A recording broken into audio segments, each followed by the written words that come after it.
Olá, estrategistas do reino. Bem-vindos a mais um vídeo aqui, onde a gente vai aprofundar um pouco mais na matriz ICP. Se vocês não viram ainda o vídeo da matriz ICP ou o vídeo de como as Big Techs estão querendo imitar o nosso criador para dominar totalmente o mundo, né? E se perpetuar no poder, né? Além da dominância territorial, intelectual e criativa do mundo, eles querem, lógico, se perpetuar no poder. É um plano que quase todas as empresas já traçaram, né? Todo mundo que chega no comando de uma empresa quer que ela perpetue no poder, mas poucas conseguiram permanecer por tanto tempo com tanta influência e as Big Techs estão conseguindo se entranhar, se banhar, emparelhar, se tornarem estratégicas, se tornarem decisivas tanto para as pessoas quanto para governos. E aí fica muito difícil de tirá-las do poder. Mas vamos lá, vamos concentrar agora nessa estratégia, já olhando dentro das empresas em 3 casos práticos. Na Amazon, na Microsoft e no Meta. Na verdade, a gente vai falar do Meta antes da Microsoft, porque a Microsoft chegou um pouco depois nessa história. Ela atrasou e pagou caro por isso, vocês vão ver aqui. Vamos falar agora da Amazon. A Amazon criou, por volta do anos 2000, a estratégia chamada Working Backwards. Working Backwards é mais ou menos a tradução, não é exatamente isso, mas é trabalhando nos bastidores, trabalhando de trás para frente, trabalhando, né, pensando antes de colocar em prática. Então, como que funcionava mais ou menos isso lá dentro? Eles tinham a informação, né, e eles não queriam usar o poder. O que eu disse, esse eixo aqui é o eixo mais barato entre a informação e a criação. A informação e a inovação é o eixo mais barato das empresas, por isso que eles começaram a focar nisso. E esse é o eixo que mais faz com que executivos permaneçam dentro das empresas, tá? Também tem vídeos aqui falando disso, como eles usam isso como estratégia para manter as suas principais mentes ali dentro. Vamos falar um pouco desse working backwards. Como que funcionava? Eles pediam para esse time criar press releases. Como press release é quando você vai lançar algo ao mercado, você tem que fazer um release, fazer uma nota para a imprensa, né? Você tem que falar para a imprensa o que é sobre, o que esse produto é. Então, quando você concentra no que aquilo é para o mercado, como que a imprensa vai enxergar aquilo, você está planejando, imaginando como que a imprensa receberia aquilo, como que o seu produto seria falado para todas as pessoas do mundo e se aquilo faria sentido. E isso funcionou de uma maneira excelente, porque ele começa a jogar para frente as etapas criativas. Ou seja, não é só ter a ideia, é ter a ideia e imaginar como que a imprensa receberia isso, e também criava, junto com isso, um FAQ, que é o Frequent Asked Questions, que é o que todo mundo já está acostumado, né? Que você clica lá no FAQ, são as perguntas que as pessoas fariam sobre aquilo. Eu usei um pouco dessa estratégia, tanto nas minhas equipes internas e agências, quanto nas aulas que eu dei na SPM. Quando eu falava assim o seguinte: se você quer ter um bom produto, se coloque na mão de um consumidor chato, do seu pior consumidor. Imagina o seu pior consumidor consumindo o seu produto. A quantidade de perguntas que ele ia fazer, a quantidade de ideias que ele ia ter em cima do seu produto, tudo aquilo que ele ia detonar o seu produto, isso é ouro. Isso é ouro. Isso é uma pesquisa interna que você mesmo se colocando ali na mão do usuário, isso ajudou muito a evoluir os produtos, né? Setores foram criados, né? Hoje você tem o UI UX, que é justamente o User Experience, ou seja, são desenvolvedores especialistas em imaginar como que o usuário iria interagir com aquilo e fica eliminando botões, eliminando etapas, deixando mais bonito, deixando mais friendly, deixando mais clara a informação daquele aplicativo, daquela interação digital. Enfim, isso evoluiu muito, mas não nasceu aqui, tá? Já tinha um gênio na história da humanidade que fazia isso mentalmente, chamado Nikola Tesla, está no meu livro Criatividade, o Dom Negligenciado de Deus. Um dos processos criativos do Nikola Tesla era justamente conseguir prototipar, como ele lidava muito com circuitos, né, com eletrônicos, com pensamentos, cálculos matemáticos, estratégicos, era uma mente tão brilhante, tão à frente do seu tempo, ele conseguia pivotar mentalmente o circuito e imaginar o que estava dando de errado, onde estava dando bug, ele via o bug, ele via o choque, ele via não fluindo e conseguia mentalmente transformar. Enfim, não é para a gente fazer isso, não é para chegar tanto, né? Mas é para vocês entenderem que o processo que eles criaram, Working Backwards, é justamente para evitar que isso daqui vá a mercado e sofra isso para depois ter que ajustar. Então ele estava eliminando essa etapa. É como se fosse uma pesquisa interna, onde você era obrigado para subir na escala da criatividade, onde você vai se afastando cada vez mais dos eixos de ter que produzir e dos eixos de ter que buscar novas informações, você vai afunilando até que até que aquele seu consumidor chatinho fala, caramba, gostei, não precisa mais me explicar não, eu entendi tudo e aí agora vamos seguir por aqui. Essa metodologia incentiva squads autônomos, né? Os squads são aqueles esquadrões que eu também já falei para vocês, que são squads. O que são squads? São grupos e eles tinham um nome lá que era o Two Pizza Squads, né? No máximo 2 pizzas por esquadrão. Então esses esquadrões ficavam lá, às vezes viravam às noites e eles falavam que isso poderiam ser consumidas no máximo 2 pizzas, ou seja, imagina que cada um daqueles já em um dado horário da noite comeriam 4 pedaços cada um, estamos falando de 4 pessoas. 3 a 4 pessoas para conseguirem fazer essa escalada criativa. Eu aconselho sempre 3, né? Porque eu usei os squads de 3 pessoas e funcionou super bem. Justamente um responsável captação de BI, o outro responsável por execução, poder operacional e um responsável pelas ideias, que é a base das startups. Deem uma olhada como que as startups funcionam e elas usam justamente isso aqui. E esse processo de squads, que também estava sendo implantado ali na Amazon, permitiu eles crescerem absurdamente em inúmeros produtos.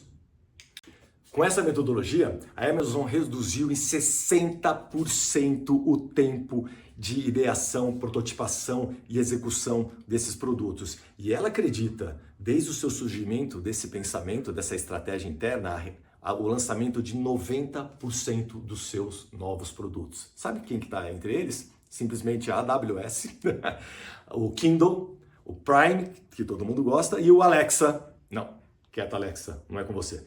E o Alexa também foi lançado ali dentro. Então, todas as grandes inovações da Amazon dos últimos anos vieram dessa metodologia que eles aplicam muito bem. Já o Meta, o Facebook para muitos, mas a empresa Meta como um todo, do nosso amigo Zuckerberg, aliás, queria dar um agradecimento a ele, Zuckerberg, eu sei que você é dono do YouTube também, queria te agradecer porque todo mundo, foi recentemente meu aniversário, todo mundo me cumprimentou, graças a você falar para eles no Facebook.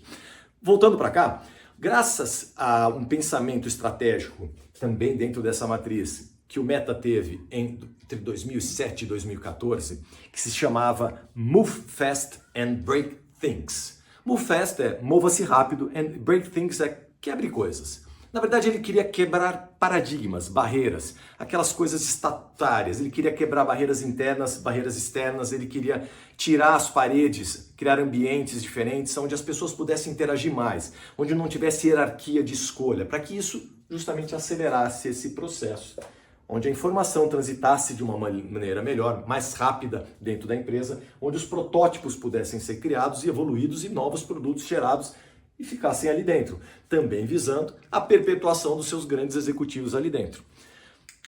Esse processo criava uma priorização da execução em vez da primazia. Ou seja, vamos pôr para a rua, vamos testar, vamos fazer, ao invés de ficar aqui pensando muito tempo e perdendo muito tempo com isso. A gente tem que ser rápido, tem que ser ágil. Era o be quick or be dead. Ou faça rápido ou morra. Né? É um trecho muito usado em muitos segmentos, mas dentro do Meta foi uma aceleração absurda. Claro, o que acontece quando você acelera muito sem buscar a perfeição, sem prototipar tanto?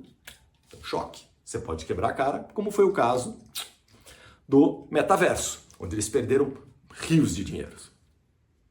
Mas pensa que eles pararam por causa disso? Imagina, eles têm toda a informação, todo o poder, dinheiro não faltava, executivos não faltavam, informações chegando a todo tempo por todas as pontas de comunicação. Imagina, você ter o WhatsApp, você ter o Instagram, você ter o Facebook, te municiando de informação sobre usuários, sobre tendências todos os segundos. Mas isso é muito poder. E o que ele fez com isso? Ele continuou nessa prototipação, continuou, ele mudou essa frase. Agora não vamos a mercado, não vamos investir tanto assim, vamos tirar um pouco esse poder. Tudo bem que a gente tem dinheiro, mas vamos de novo focar nesse setor. E passaram também a ser estrategistas em aquisições e fizeram, sem dúvida alguma, a maior aquisição da história. Acho que nada na humanidade se valorizou tanto. Eles compraram o Instagram por $1 bilhão.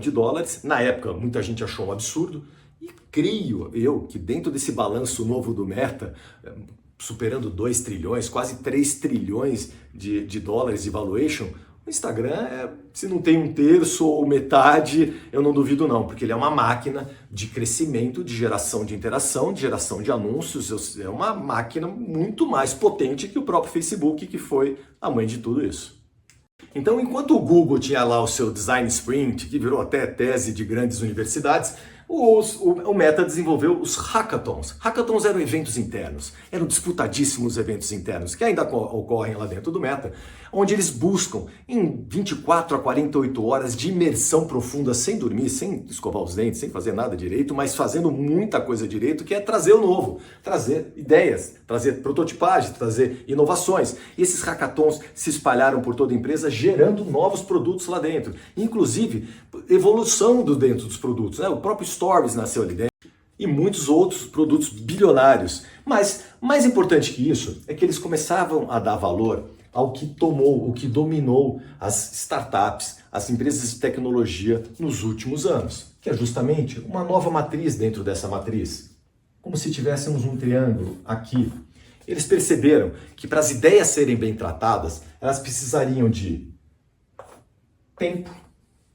Eu preciso dar tempo aos meus executivos. Eu preciso que eles tenham tempo, que eu chamo de flow, nos meus treinamentos. As pessoas precisam ter um tempo para que as ideias amadureçam, para que eles pivotem ali dentro, para que eles cresçam, amadureçam as ideias, para que ela deixe de ser um bebezinho e passe a ser um incrível Hulk, para que ela possa brigar com todo o setor. Uma ideia que nasce, é um bebezinho. Né? Aquela história da maçã cair na cabeça e não existe mais. Né? A gente precisa de gente que tenha tempo, e eles perceberam isso. Tempo para as ideias. Então, esses hackathons era justamente o tempo. Vamos parar a empresa por alguns dias, vamos parar esses setores por alguns dias, para que vocês tenham esse tempo.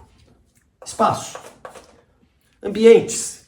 Seja as pizzas da Amazon, seja os 20% do tempo do Google, que é o espaço e tempo, mas áreas nobres da empresa, áreas com design diferente, áreas onde realmente a mente possa fluir.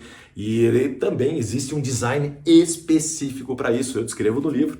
Existem designs que incentivam a criatividade e a gente precisa entender que a mente humana cria melhor em certos ambientes. Tá?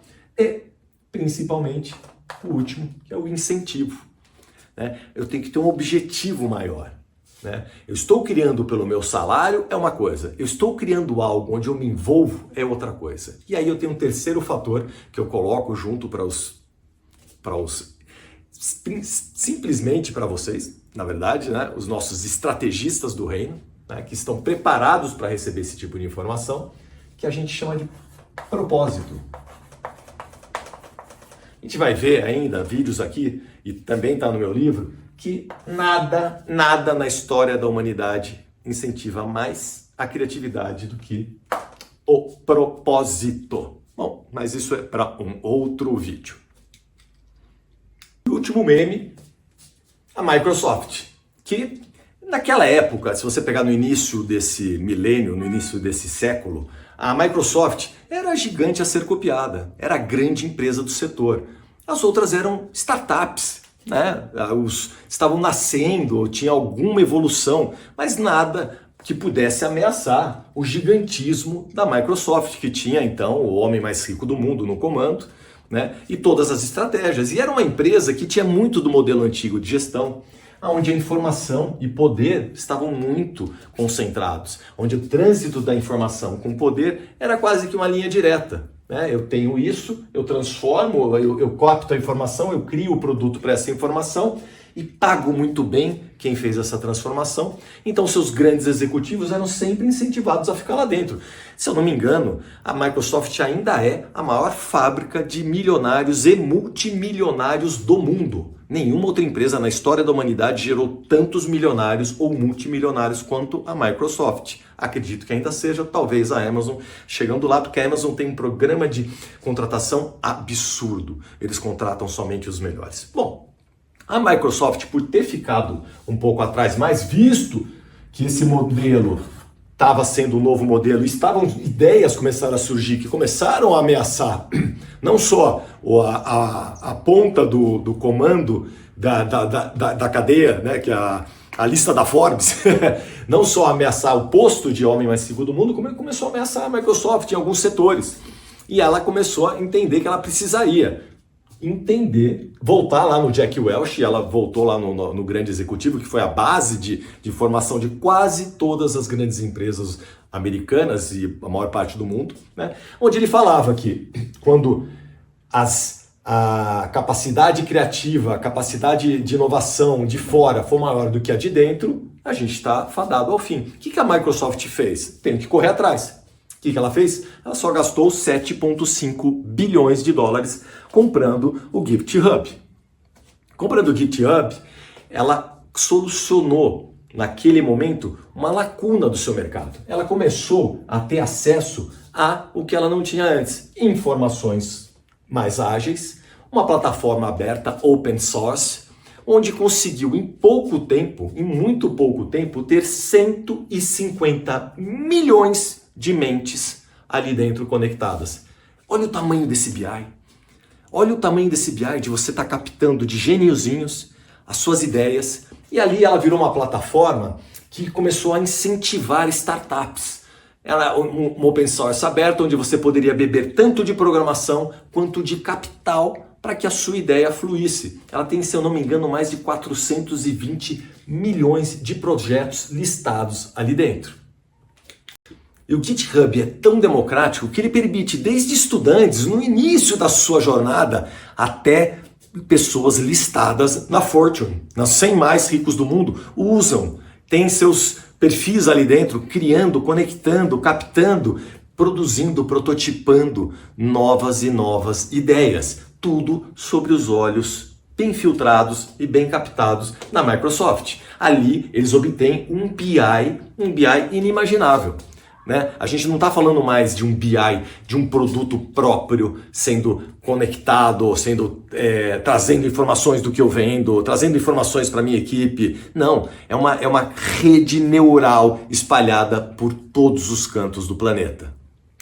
Se você quiser saber mais sobre isso, eu recomendo você buscar vídeos ou mesmo participar do GitHub Universe, que é um evento focado só para o GitHub. E também leia o livro Working Backwards, da Amazon. É uma aula de gestão. Agora, estrategistas do reino, deixa eu falar uma coisa muito séria para vocês. Vocês sabem o poder do seu clique? Você sabe o poder de você acionar esse sininho, colocar aqui inscreva-se? Quando você faz isso, você está apontando para a máquina que esse conteúdo é bom.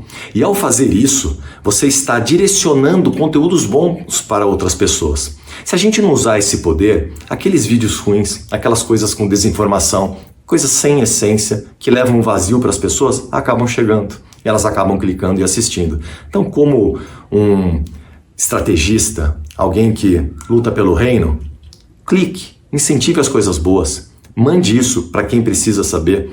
Nós precisamos criar um universo de estrategistas do reino. Precisamos criar redes de pessoas fortes, decentes, inteligentes, honestas, que queiram fazer um mundo melhor. Então clica, envia, não custa nada.